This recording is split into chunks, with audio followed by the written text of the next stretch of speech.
ازيكم؟ الفيديو ده هنعمل فيه سلطة البابا غنوج او متبل البتنجان على حسب انتوا بتسموها ايه. بجد من احلى المقبلات اللي دايما بنحب ناكلها مع المشاوي او السمك الجمبري.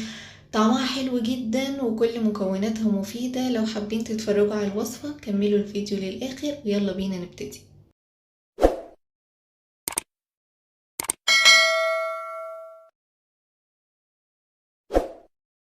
المكونات: هنحتاج بتنجانة واحدة، معلقة صغيرة من الثوم المفروم، وخليط من التوابل، معلقة صغيرة ملح، نص معلقة صغيرة كمون، نص معلقة صغيرة كزبرة، وهنحتاج عصرة نص ليمونة وخل وطحينة. البتنجان هنسويه يا اما على البوتاجاز من فوق او جوه الفرن. انا بفضل ان انا اسويه في الفرن، لقيت ان هو كده بيستوي احسن من كل الجوانب، على عكس لما جربت احطه على البوتاجاز من فوق لقيت ان في جوانب استوت احسن من جوانب تانية، يا اما افضل واقفة قدامه طول الوقت اقعد اقلب من كل الجهات. انا بفضل ان احنا نحطه في الفرن، توزيع السوا هيبقى احسن.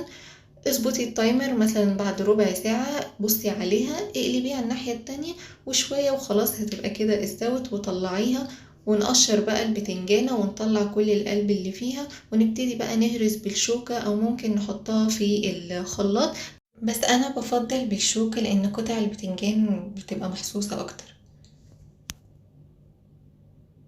نحط بقى الطحينة، حوالي معلقتين كبار من الطحينة، ومعلقة من الخل،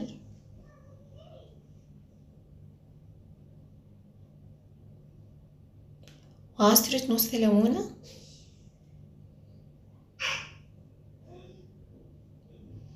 ونحط بقى الثوم وخلطة التوابل، الملح والكمون والكزبرة، ونقلب بقى كله مع بعض كويس قوي لحد ما يبقى القوام كله متجانس مع بعض.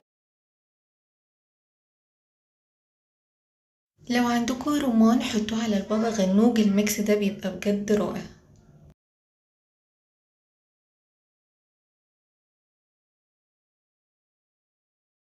خلاص كده السلطة بقت جاهزة، حطيت عليها زيت زيتون من فوق وزينوها بقى زي ما تحبوا. انا حطيت فلفل اخضر وطماطم ورشيت عليها كمون من فوق. هي دي كانت وصفة النهاردة. لو عجبكم الفيديو اعملوا له لايك وشير وسبسكرايب في الشانل لو انتوا لسه ما اشتركتوش، ودوسوا على زرار الجرس عشان يوصل لكم كل جديد. بالهنا والشفا، واشوفكم الفيديو الجاي.